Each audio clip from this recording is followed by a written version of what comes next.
दर्शक नमस्कार। ग्लोबल टेलिभिजनको ग्लोबल टकमा यहाँलाई हार्दिक स्वागत छ। यहाँको टेलिभिजन सेटमा ग्लोबल टकको समय अब सुरु भइसकेका छ। हामी राजनीतिक विषयवस्तुहरूलाई अलि महत्त्वका साथ उठाइरहेका छौँ ग्लोबल टकमा। यति बेला राजनीति अहिले महाधिवेशनको तरङ्गमा तरङ्गित भइरहेको छ। नेपाली कांग्रेस पनि महाधिवेशनको चटारोमा छ। नेकपा एमालेको महाधिवेशन त चितवनमा भव्यताका साथ भइ नै रहेछ भने अर्को दल राष्ट्रिय प्रजातन्त्र पार्टी पनि महाधिवेशनको तयारीमा रहेको छ। राष्ट्रिय प्रजातन्त्र पार्टीको पनि कार्तिकमै हुने भनेको महाधिवेशन समय सर्यो। मङ्सिरको 9 देखि 11 भयो, त्यो पनि सरेर अहिले मङ्सिरको 15 देखि गर्ने भनेर नयाँ कार्यतालिका आइरहेको अवस्था छ। र अब चाहिँ राष्ट्रिय प्रजातन्त्र पार्टीमा नयाँ नेतृत्व आउनुपर्छ, युवा वर्गले नेतृत्व गर्नुपर्छ। पुराना जुन नेताहरू छन्, अध्यक्षहरू छन्, यिनीहरूबाट चाहिँ अब राष्ट्रिय प्रजातन्त्र पार्टी चल्नेवाला छैन भन्ने आवाजहरू महत्त्वपूर्ण उठिरहेका छन्। र यही अवस्थामा चाहिँ नि राजेन्द्र लिङदेनज्यू जो झापा क्षेत्र नम्बर 3 बाट प्रतिनिधि सभा सदस्य पनि हुनुहुन्छ, उहाँले चाहिँ नि उम्मेदवारीको घोषणा पनि गरिसक्नु भएको छ। युवाको नेतृत्व गर्दै धवल शमशेर राणा र उहाँको उठ्ने भन्ने चाहिँ नि उहाँहरूमा अलिकति छलफल भएको थियो। उहाँहरू दुईटामा सहमति भएर अब राजेन्द्र लिङदेनले चाहिँ नि अध्यक्ष पदमा दावेदारी गर्ने र अघि बढ्ने भनेर सहमति भइसकेको पनि अवस्था रहेको छ। कि साँच्चै नेतृत्व अब परिवर्तन हुने अवस्थामा हो? कमल थापा छन्, त्यहाँ प्रकाश चन्द्र लोहनी छन्, डाक्टर प्रकाश चन्द्र लोहनी, त्यसैगरी पशुपति शमशेर जबरा छन्। यी सबैलाई पाखा लगाएर अब नयाँ नेतृत्व आउन सक्छ त? के हो राष्ट्रिय प्रजातन्त्र पार्टीको नयाँ सोच? हामी आज यो विषयमा केन्द्रित हुन्छौँ। हामीसँग कुराकानी गर्नको लागि स्टुडियोमा उपस्थित हुनुहुन्छ राष्ट्रिय प्रजातन्त्र पार्टीका नेता देवेन्द्र प्रधानज्यू, जो केन्द्रीय सदस्य पनि हुन्छ राष्ट्रिय प्रजातन्त्र पार्टीका। यहाँलाई हार्दिक स्वागत छ। धन्यवाद। नमस्ते। कस्तो तयारी भइरहेछ यहाँहरूको महाधिवेशनको? महाधिवेशनको अहिले चतार लागेकै छ। अब हाम्रो पार्टीभित्र र पार्टीभित्रमा विभिन्न जिल्लामा झन्डै 77 जिल्लामा चाहिँ महाधिवेशनको चाहिँ वडा कमिटीबाट हुँदै वडा प्रदेश हुँदै र त्यस पछाडि क्षेत्र हुँदै र जिल्लाको सम्म हुँदै अहिले हाम्रो महाधिवेशन प्रतिनिधिहरू सम्पूर्ण जिल्लामा चाहिँ भव्यताका साथ महाधिवेशन प्रतिनिधिहरू छनौट कार्य सम्पन्न भएको छ। अब 15 गतेबाट काठमाडौँको राष्ट्रिय प्रजातन्त्र पार्टी कमजोर अवस्थामा छ अहिले मैले भने सही हुन्छ है? राष्ट्रिय प्रजातन्त्र पार्टीको विचार उचित सम्मान हो।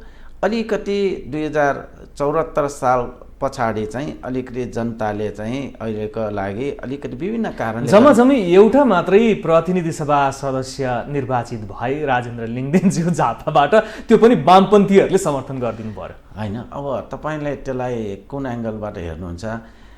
हामीले सघाएर धेरै सिटहरूमा नेपाली काङ्ग्रेस जितेको, धेरै सिटहरूमा चाहिँ वामपन्थी जितेकोलाई चाहिँ तपाईँले नबोलिकन राजेन्द्र लिङदेन मात्र जितेकोलाई मात्र नामाकरण गर्नु हो। त्यसकारण तपाईँको हेराइलाई कुन एङ्गल, आधा गिलास पानी भरेको भन्ने कि आधा गिलास खाली भन्ने हेराइमा फरक हो मात्र हो। त्यसकारण तर कमजोरको हिसाबमा अलिकति हाम्रो त्यति बेला अङ्कगणितीय तालिका भनौँ या त्यति बेला विवेकपूर्ण तरिकाले अलिकति सोच चाहिँ अलिक कमजोर भएकै हो। त्यो कारणले चाहिँ अलिक कमजोर भएको, त्यसलाई मान्नै पर्छ। यो कमजोरी कसको त? राष्ट्रिय प्रजातन्त्र पार्टी यहाँसम्म आइपुग्नु कमजोरी कसको? नेतृत्वको?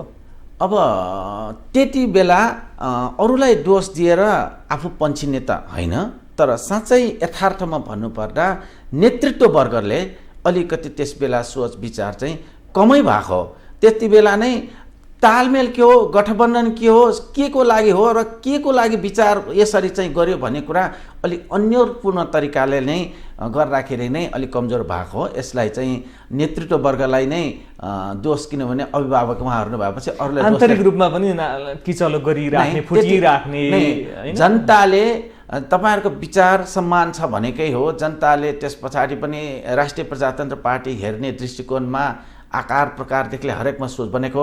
तर दुर्भाग्यपूर्ण भन्नुपर्छ, त्यति बेला चाहिँ राष्ट्रिय प्रजातन्त्र पार्टी फुट्नु एक कारण हो भने अर्को चाहिँ यो पनि तपाईँलाई भन्नुपर्छ, तत्कालीन राप्रपा नेपाल र जुन गठबन्धन बेला पनि पटक पटक सरकारमा जानुको कारण चाहिँ जनतालाई औचित्यता स्पष्ट पार्न नसक्नु पनि दोस्रो कारण हो। त्यस कारणले गर्दा आकार यसमा यो कुराहरू भन्नलाई यहाँको एजेन्डा र सरकारमा जाने चाहिँ ठ्याक्कै विभेद देखिने। एकदम राष्ट्रिय प्रजातन्त्र पार्टी जस्तो त के भन्दा हिन्दूको पार्टी हो, राज संस्थाको पार्टी हो, संहिता विरुद्धको पार्टी हो भन्ने कुराहरू जगजाहेर छ।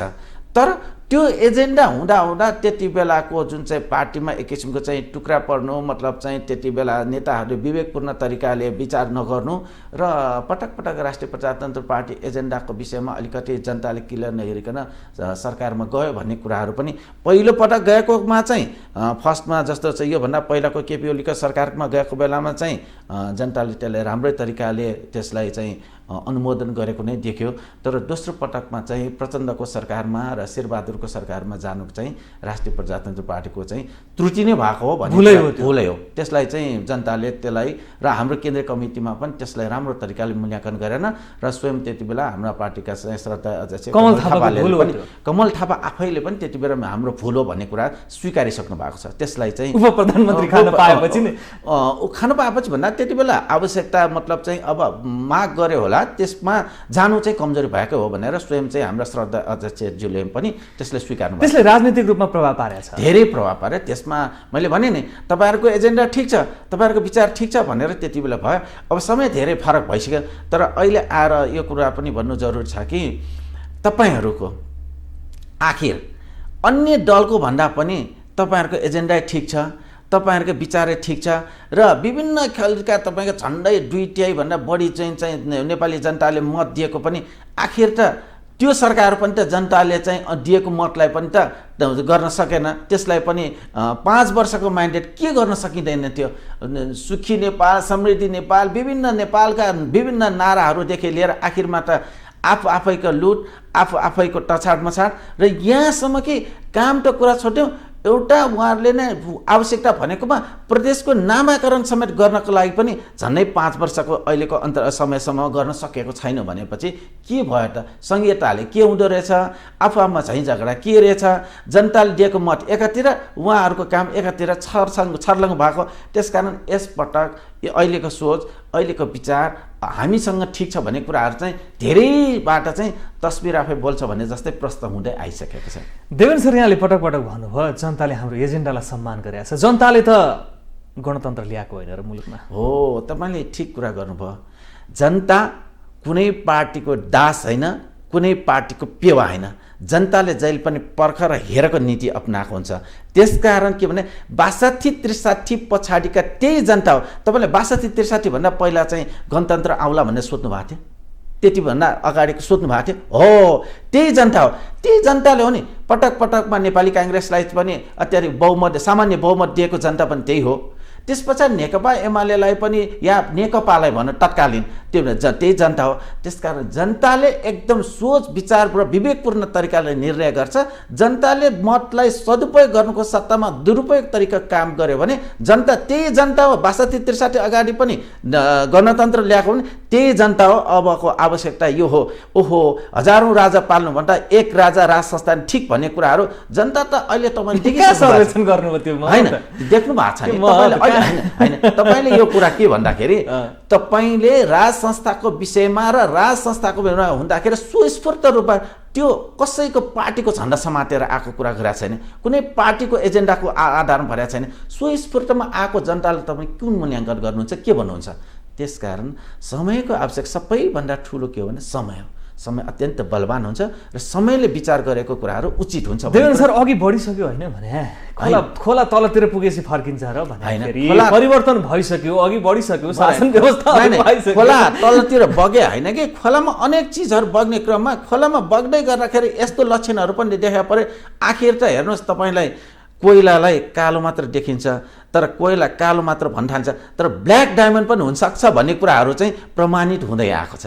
यस कारणले गर्दाखेरि पनि अहिलेको आवश्यकता, अहिलेको माहौल, फेरि यो आउनुको कारण, यो हुनुको कारण कसैको कारण होइन। हेर्नुहोस्, आफैको झैँ झगडा, आफैको तालमेलको नमिल्नु, आफैले दिएको मतको सदुपयोग नगरेको कारणले जनताले अहिलेका जुन चाहिँ सरकार बनाउँदाहरूलाई बाट वाक्क डिक्क भइसकेको र हाक्क ठुक्क गर्ने समय। त्यही त अहिले स्वीकार्नु पो नि, व्यक्तिसँग पो, दलसँग पो, त्यो त व्यवस्थासँग त होइन होला। होइन, व्यवस्था मैले भने नि टुटफुट यो जुन चाहिँ विभिन्न किसिमका अहिलेका चाहिँ सरकार मतलब चाहिँ जनताले चाहिँ सरकारले सोचेको अनुसारले काम गर्न नसक्नु दोष कसलाई दिन सक्नुहुन्छ? त्यो जनताले दोष दिनुहुन्छ?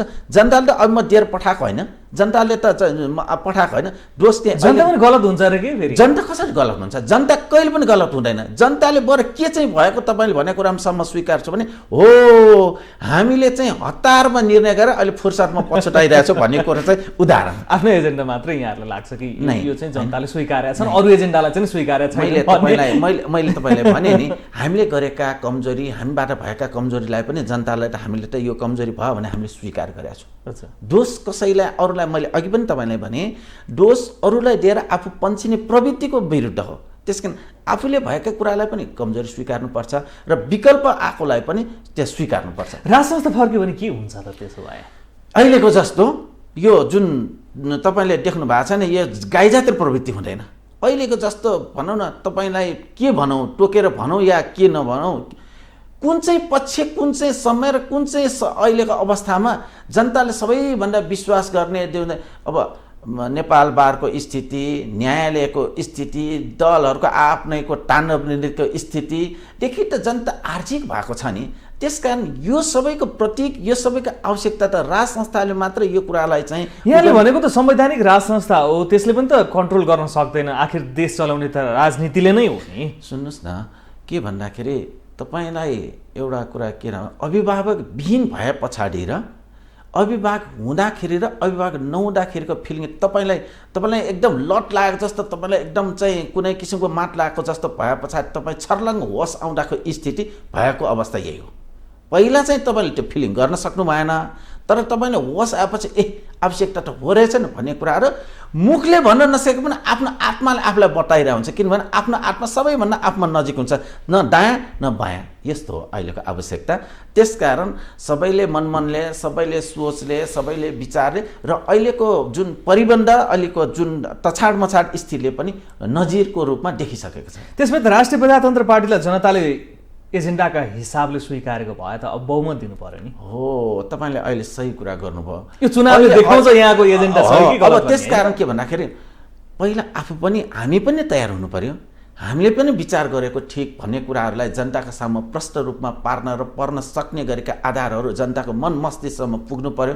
अहिलेसम्म कस्तो भन्दाखेरि तपाईँको एजेन्डा ठिक छ, तपाईँको मन मस्तिष्कमा भएका कुराहरू ठिक छ, तर तपाईँहरू चाहिँ हामी कहाँ किन आउँदैन भनेर जनता हामीबाट एक किसिमको भनेर इच्छाले चित्त बुझेर पनि एक किसिमको चाहिँ रिस देखाइरहेको अवस्था छ।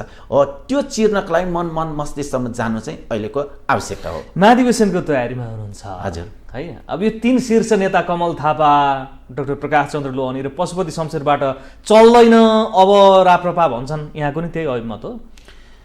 अब मेन कुरो के भन्दाखेरि राष्ट्रिय प्रजातन्त्र पार्टी साँच्चै भन्नुपर्दा यो तपाईँलाई भन्नुपर्छ जन्मिँदै जुम्ल्या जन्मेको पार्टी हो।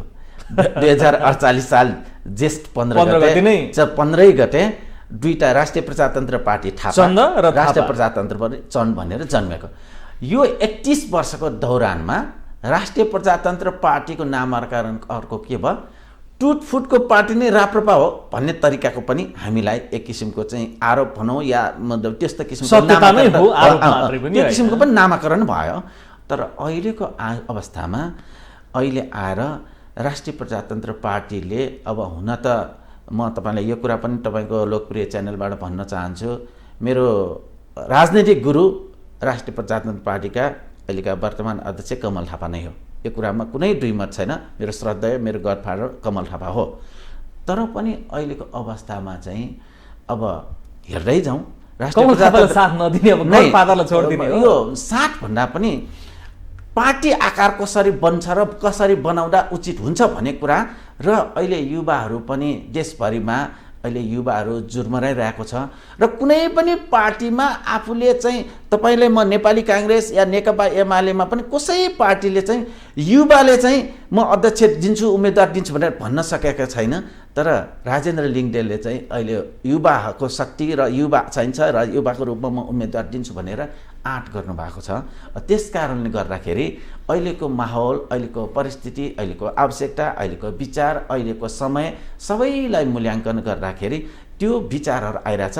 अब हेर्दै जाउँ कसरी चाहिँ अन्य अब कमल थापाबाट चल्दैन, यहाँले पनि त्यो सोच्नुभयो युवा थापाबाट चल्दैन भन्दा पनि पार्टीलाई आकार कसरी बदल्ने, आकार ठुलो बनाउनु पर्छ भन्ने मेन चाहिँ आवश्यकता हो। त्यही कुरा त हो नि, पार्टीलाई एक्सपान्ड गर्न, संगठन विस्तार गर्न र पार्टीलाई सुदृढ तरिकाले एक ढिक्का बनाएर लैजाने क्षमता उहाँहरूसँग छैन यी 3 शीर्ष नेतासँग भनेर युवा पुस्ता खोजिया त युवा पुस्ता आवश्यकता देख्यो। युवा पुस्ताले देश झाँक्नु पर्छ भन्ने कुरा अन्य पार्टीलाई पनि सिक्न र सिकाउनको लागि पनि हाम्रा राजेन्द्र लिङ्गदेलले चाहिँ आँट गर्यो। त्यसमा अहिले घनीभूत रूपमा छलफल भएर अगाडि बढ्न कोसिस भइरहेको छ र मलाई आशा र विश्वास पनि छ अब यो राजेन्द्र लिङ्गदेलले जुन चाहिँ पार्टी हाँक्छु भनेर आँट गरेकोमा सम्पूर्ण पार्टीका युवा शक्ति मात्र हैन सबैले चाहिँ पार्टीलाई साँच्चै अगाडि र ठुलो आकार बनाउनको लागि चाहिँ आवश्यकता चाहिँ एजेन्डा त उस्तै छ नि, एजेन्डा त्यही हो। युवामा आउने बित्तिकै एजेन्डा परिवर्तन भए पो युवामा आइसकेपछि पनि नयाँ जोसका साथ जान्छ। यहाँहरूको एजेन्डा त कमल थापाले हाके पनि, डाक्टर प्रकाश चन्द्र लोहनीले हाके पनि, पशुपति शमशेरले हाके पनि, यहाँहरूको हैन। तपाईलाई सिनेमा हलमा एउटा फिल्म नचले पछाडि अर्को फिल्म लगाउँदाखेरि मान्छेको भिड पनि देखिन्छ नि हैन। फिल्म आखिर हेर्ने फिल्मै हो, तर जनताले मनोरञ्जनै खोजेको हुन्छ। तर हलमा कहिलेकाहीँ फिल्म चेन्ज भएपछि तपाईँले टाँटी लगाएको र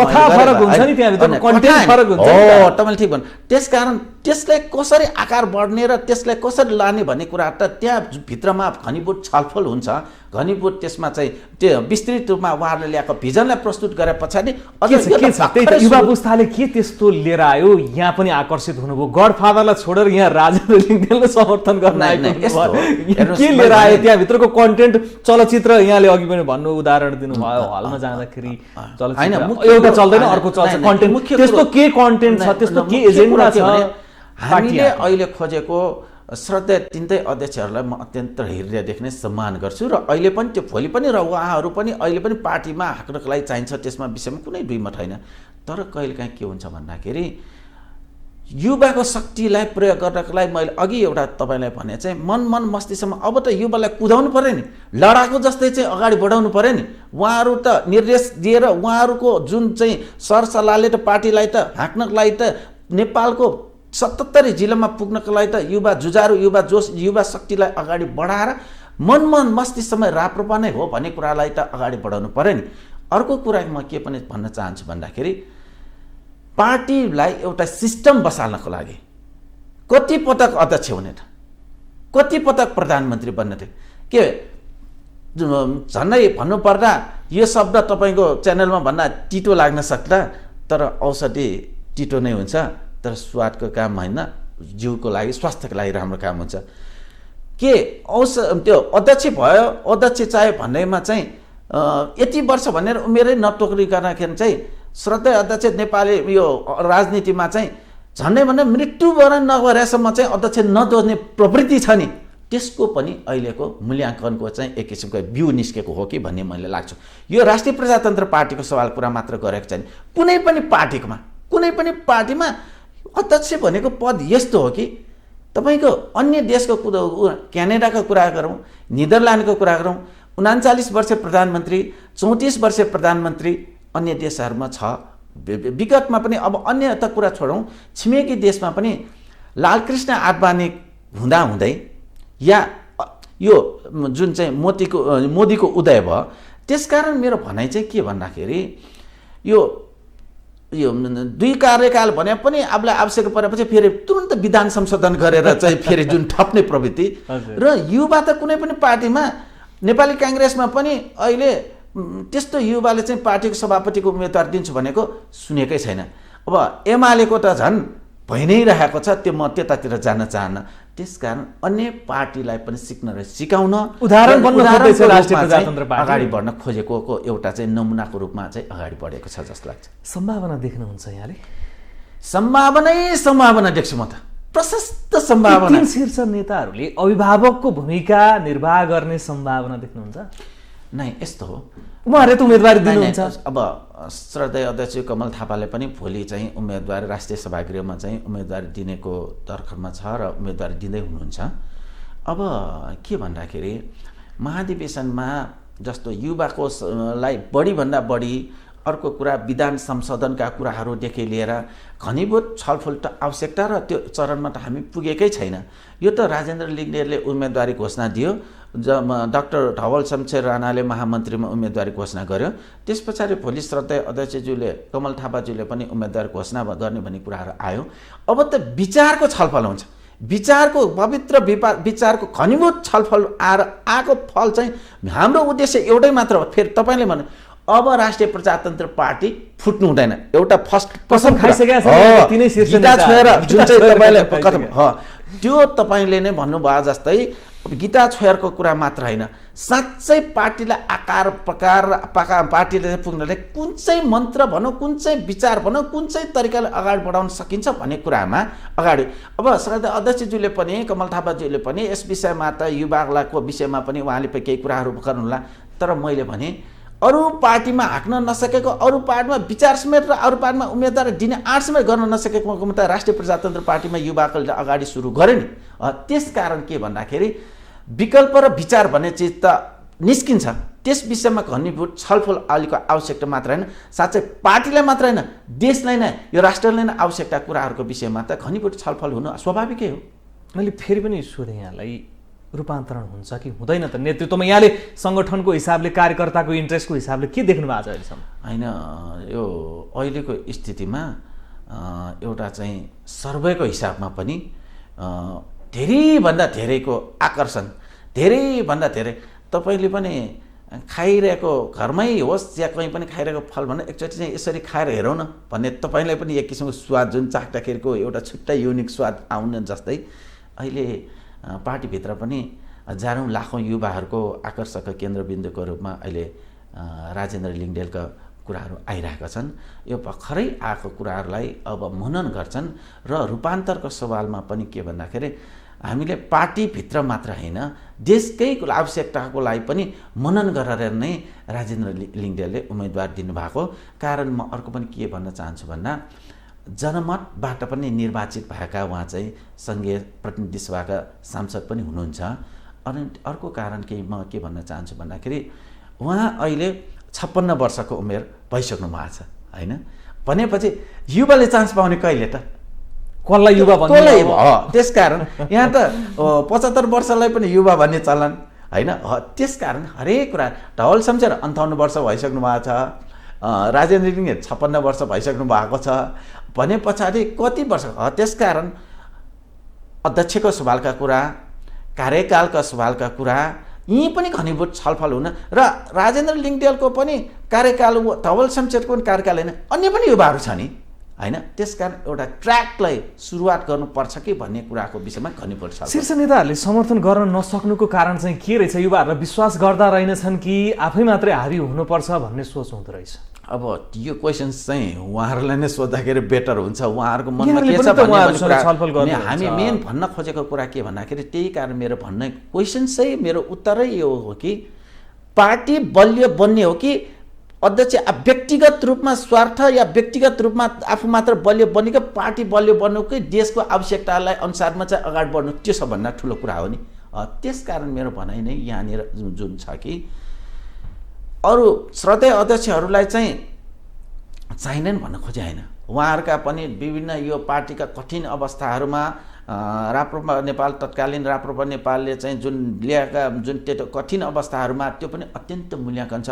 तर कहिलेकाहीँ के हो भन्दाखेरि आफ्नो पार्टी ठुलो नभइकन अरू पार्टीकोसँग चाहिँ तुलना गर्ने कुरामा र जनताको मन मस्तिष्कमा जानको लागि चाहिँ हामीले यस विषयमा धेरै घनीभूत छलफल मात्र होइन, उहाँहरूले पनि सोच्नुपर्ने कुराहरू, उहाँहरूले पनि अब त जनताले के मागेको छ, पार्टीभित्रैका मतलब चाहिँ युवाहरूले र पार्टीका विभिन्न प्रतिनिधिहरूले या सर्वेको आधारमा पनि के मागेको छ भने यो उहाँहरूले पनि बुझ्नुपर्ने समय हो कि भन्ने चाहिँ हामीलाई लागेको छ।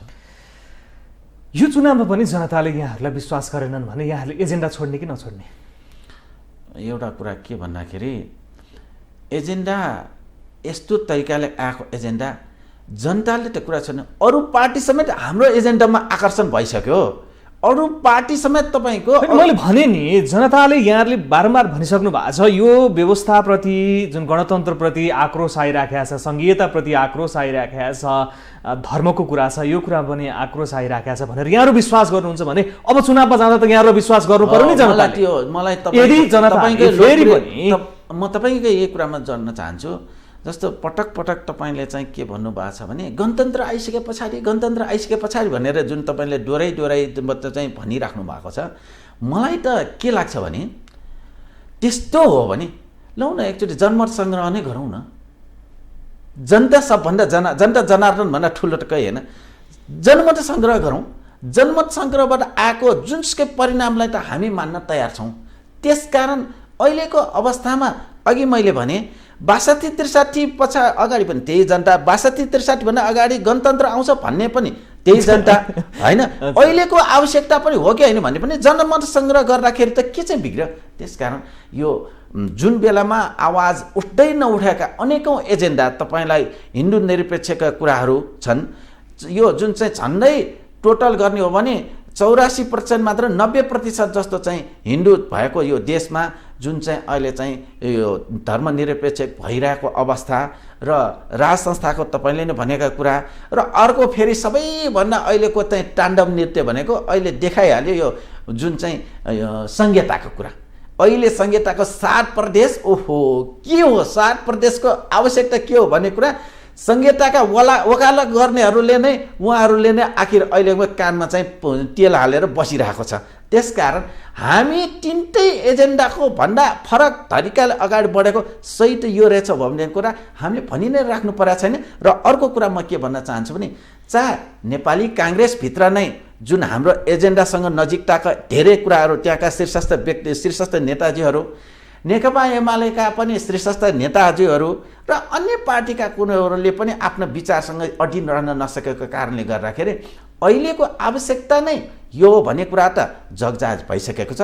अब त्यसलाई मतद्वारा मतदानबाट प्रमाणित हुने दिन मात्र नजिकता आइरहेको छ। तर त्यसको लागि त तपाईँ एक्जाम आइरहेछ, बोर्ड फर्स्ट लाउने केटाइ भए पनि त एक्सर्साइज हो, मतलब प्र्याक्टिस नगरिकन एक्जाम दिए राम्रो पाले प्र्याक्टिस गरिरहेछ, कोसिस गरिरहेछ, मेहनत गरिरहेछ, हजुर इमान्दारितालाई प्रमाणित गर्न कोसिस गरिरहेछ। जनतालाई आफ्नो एजेन्डा स्थापित गर्नको लागि जनतालाई भएका कमी कमजोरीहरूलाई आत्मसात राखेर र माफी माग्दै अब हामी एजेन्डा अब हामी निश्चित रूपमा तपाईँहरूका कुरा मन विचारसँग सिद्धान्तलाई अझ आकर्षण र तपाईँहरूका आउनको लागि हामी आतुर छ भन्ने कुरा देखाउन कोसिस गरिरहेछ। अब यो महाधिवेशनमा यहाँको दाबीदारी केका लागि? अब म वास्तविक भन्नुपर्दा यो कुरा पनि म प्रश्न पार्न चाहन्छु। 2070 सालमा काठमाडौँ जिल्लाको क्षेत्र नम्बर 9बाट म प्रत्यक्ष उम्मेदवार र त्यति बेला पनि मैले शानदार मत ल्याएको व्यक्ति। मेरो क्षेत्र समानुपातिकमा अन्य सबै दलको भन्दा हाइएस्ट मतले र काठमाडौँको उपत्यका भित्रकैमा सबैभन्दा हाइएस्ट मत ल्याएको मेरो क्षेत्र समानुपातिकमा र प्रत्यक्षमा मेरो एकदम शानदार मत आएको व्यक्ति काठमाडौँ क्षेत्र नम्बर 9। त्यसकारण मेरो भनाइ र आवश्यकता किन भन्ने कुरा म अहिलेको पार्टीको रूपमा अहिले त यस्तो पो लागिरहेको छ कि मेरो उम्मेदवारी नदेला भनेर मात्र महाधिवेशन प्रतिनिधिहरूलाई चाहिँ कस्तो कस्तो उकुसमुस लागिरहेको छ जस्तो मलाई लागिरहेको छ। त्यसकारण यसपटक मैले चाहिँ राष्ट्रिय प्रजातन्त्र पार्टीको म केन्द्रीय सदस्यमा अब यसपालि चाहिँ जनजातिको प्रतिनिधित्व गरेर जनजातिबाट चाहिँ केन्द्रीय सदस्यमा चाहिँ उम्मेदवारी दिने कोसिस गरेको छु र दिन्छु पनि। र मलाई लाग्छ पार्टीको एउटा जिम्मेवारी होइन, अब जित्ने भन्दा पनि जित्ने त छँदैछ नै। आवश्यकतालाई मैले आतुरलाई पनि मैले तपाईँलाई प्रश्न रूपमा भनिहालेँ र हामी जस्तो व्यक्ति नै आवश्यकता भएर नै र हामी जस्तो व्यक्ति नै पार्टीमा अगाडि बढेर नै हामीले त पार्टी मात्र होइन आकार र पार्टीको मात्र होइन अन्य पार्टीभन्दा पनि आकार ठुलो बनाउनको लागि नै कोसिस गरिरहेको व्यक्ति भएको हुनाले हामी यसमा एकदम तयारीका साथ अगाडि बढेका छौँ र प्रतिनिधित्व गर्दै अब कोही साथीहरूले त यो विभिन्न अहिले पदाधिकारीको पनि पदहरूको पनि कुराहरू आइरहेको छ। त्यसमा फाइनल्ली हाम्रो झन्डै यो महाधिवेशनको बन्द सत्रको बेलामा यसमा चाहिँ परिमार्जन अगाडि बढ्छ। तर अहिलेको रूपमा चाहिँ जनजातिको तर्फबाट केन्द्रीय सदस्य सदनमा उम्मेदवारी र यो आवश्यकता मात्र किन त त्यसो भए अब देवेन्द्र प्रधानलाई किन चुन्ने, के छ एजेन्डा, राष्ट्रिय प्रजातन्त्र पार्टीलाई कहाँ लाने सोच छ, कसरी हाँक्ने सोच छ? यो मुख्य अहिले अलिकति कि यहाँले सबभन्दा बढी अभिमत मैले जनताको मत पाएकै आधारमा दाबी गर्नुभएको हो त्यो कि? मात्र होइन, काठमाडौँ उपत्यकामा अलिकति जनजातिहरू अलिकति अझ रूपमा चाहिँ जस्तो तपाईँलाई एउटा चाहिँ गुठी विधेयकको विषयमा जसरी उर्लियो त्यस्तो किसिमको काठमाडौँमा अलिकति आदिवासीहरू अझ मतलब चाहिँ सशक्त भएर आउनु आवश्यकता छ जस्तो मलाई लाग्छ। त्यसको पनि एउटा प्रतिनिधित्वको रूपमा पनि मैले आफ्नो उम्मेदवारीलाई लिएको छु भने त्यस्तै रूपमा पार्टीमा युवा शक्तिलाई नै अगाडि बढ्न र युवालाई नै विचारको रूपमा मात्र होइन, युवालाई प्रयोग गर्नुपर्छ भन्ने कुराहरूलाई त्यो सबै देशभरिमा नै यस किसिमका आवश्यकतालाई नै मनन गरेर नै मैले यो चाहिँ उम्मेदवारीको रूपमा चाहिँ मैले अगाडि बढ्न खोजेको हो। अब त्यति मात्र नभइकन अहिले यो पनि छ कि देवेन्द्र प्रधानको आवश्यकता विगतमा मात्र होइन, अब त झन् बढीको रूपमा आवश्यकता छ भन्ने कुराहरू पनि विभिन्न यो समयमा चाहिँ आवश्यकता देखिरहेको छ। यो आधारमा चाहिँ देवेन्द्र प्रधानको आवश्यकता छ, राष्ट्रिय प्रजातन्त्र पार्टीलाई नभई नहुने मान्छे हो र उहाँलाई चाहिँ जनजातिको तर्फबाट केन्द्रीय सदस्यमा विजय गराउनु पर्छ भनेर आम कार्यकर्ताले बुझ्नु पर्यो नि त। अब मैले किन भन्दाखेरि सबैभन्दा अहिले म राजधानीमा बसेर अहिलेको जुन चाहिँ यहाँ बस्दाखेरि मात्रको सवालको कुरा होइन, पार्टीमा चाहिँ चाहेका कुराहरू निश्चित रूपमा निर्धक्कसँग राख्न चाहिँ अलिकति अरू चाहिँ नेता शीर्षस्थ नेताहरूको अगाडि चाहिँ डर लागे जस्तो, मनमा आए पनि भन्न नसकेको जस्तो, आफ्नो सिद्धान्त विचारलाई पोख्न नसकेको जस्तो, अरूले चाहिँ भित्रभित्र पछाडि चाहिँ म यो यस्तो भन्छु भनेर आफ्नो भन्ने, तर शीर्षस्थका रूपमा नेताहरूको आएर विचार सिद्धान्त मात्र होइन आफ्नो विचारसहित सिद्धान्त अडिक बोल्न चाहिँ अलिक कमी भएको चाहिँ मैले अनुभव गरेको छु। त्यस्ता विचारमा होइन, हामीले आफ्नो लागेको मात्र होइन, सबै नेपालीको प्रतिनिधित्व भएर नै आफ्नो पार्टीमा आफ्नो तर्कहरू चाहिँ प्रस्तुत गर्न सक्नुपर्छ भन्ने कुरामा म आफै पनि त्यसमा चाहिँ आफ्नो सिद्धान्त आफ्नो विचार मात्र होइन, युवा शक्तिलाई अगाडि बढ्नुपर्छ भन्ने कुराहरूमा हामी अगाडि बढ्न। र अर्को एउटा कुरा के भन्दाखेरि राष्ट्रिय प्रजातन्त्र पार्टीभित्र चाहिँ कहिलेकाहीँ हामीलाई चाहिँ पञ्चेको पार्टी हो भन्ने लागिन्छ आरोपहरू होइन। राष्ट्रिय प्रजातन्त्र पार्टी न पञ्चेको न बुढाको, राष्ट्रिय प्रजातन्त्र पार्टी त अब युवाको भन्ने कुराहरूमा पनि घनीभूत रूपमा आफ्नो सशक्त आवाज लानको लागि रूपान्तरण राख्नु हो। त्यसकारण यी धेरै कारणहरू छन्, तपाईँको छोटो समयहरूमा यसलाई चाहिँ अझ गर्न धेरै कुराहरू छन्।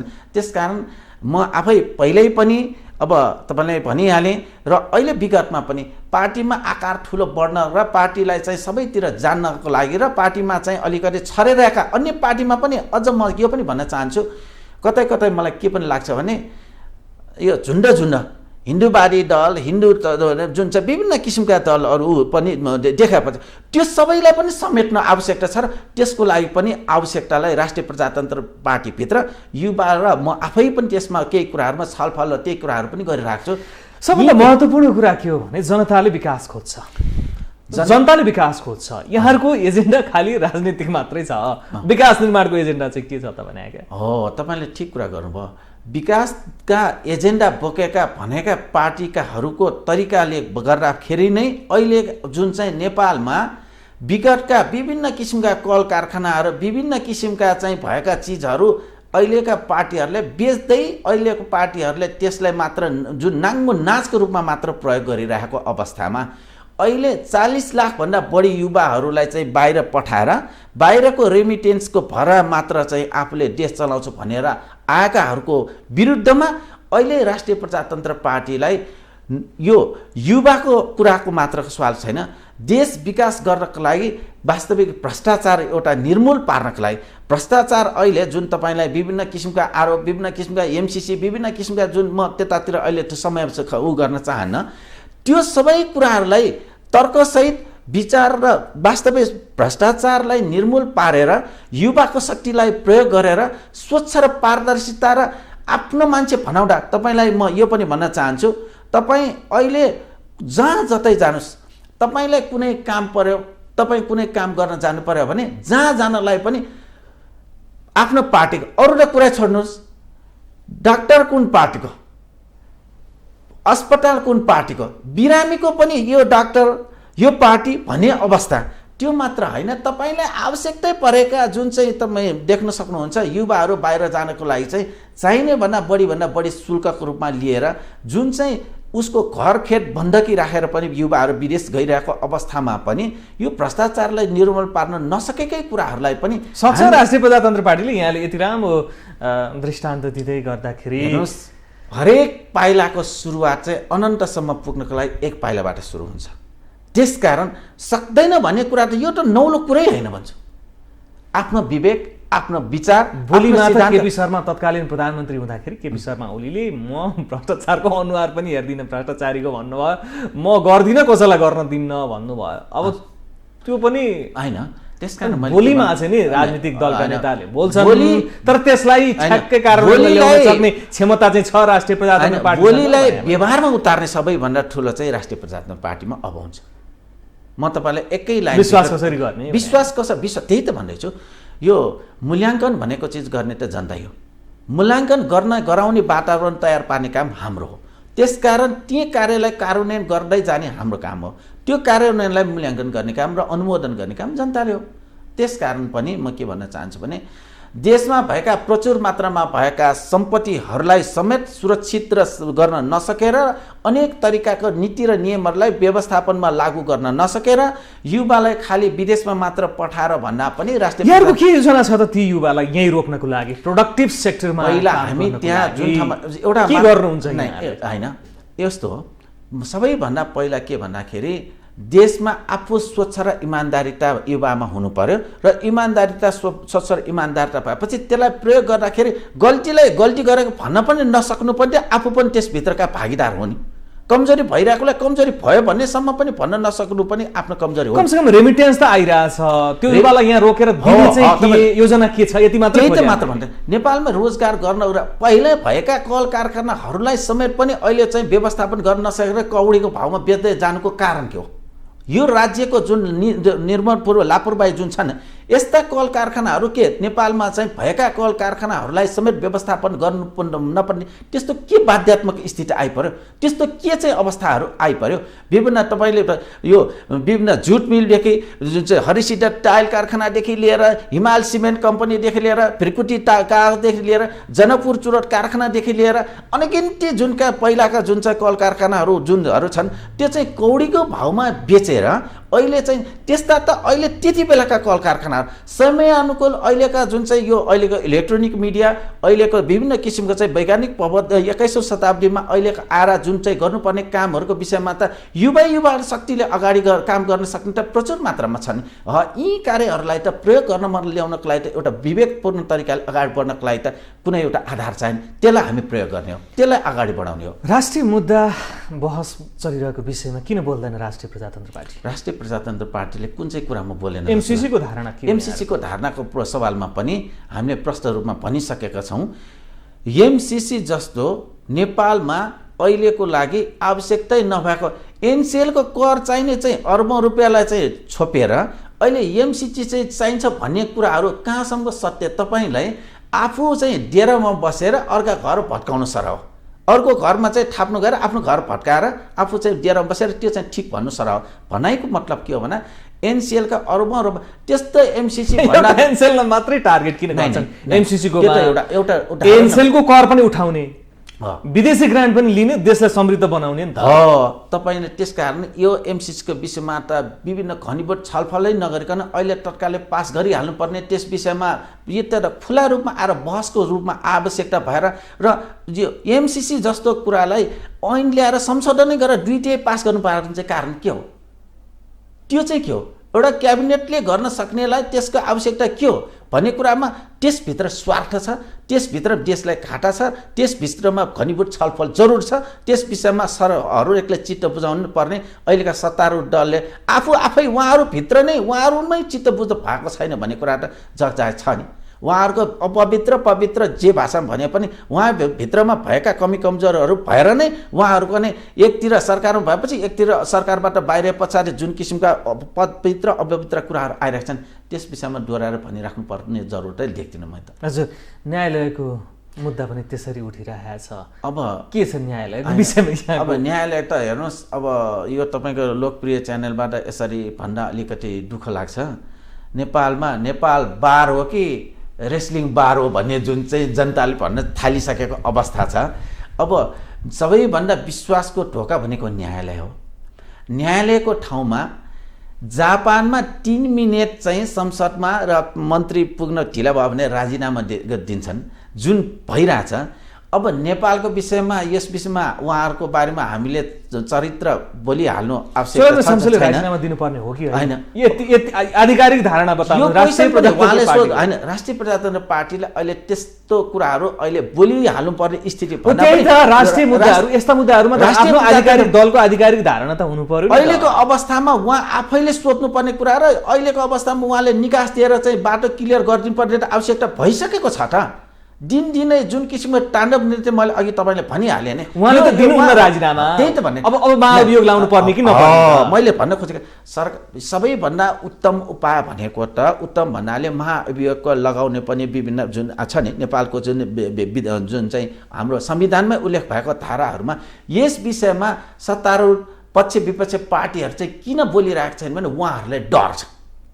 उहाँहरूलाई के कारण डर छ भने चोलेन्द्र शमशेरले एकचोटि मात्र चाहिँ पत्रकार सम्मेलन गर्ने भने कुन कुन नेताको चाहिँ दिनगन्ती सुरु हुन्छ र तिन दिनको चाहिँ के दिन गयो भन्ने कुराहरू उहाँलाई प्रष्ट रूपमा थाहा छ।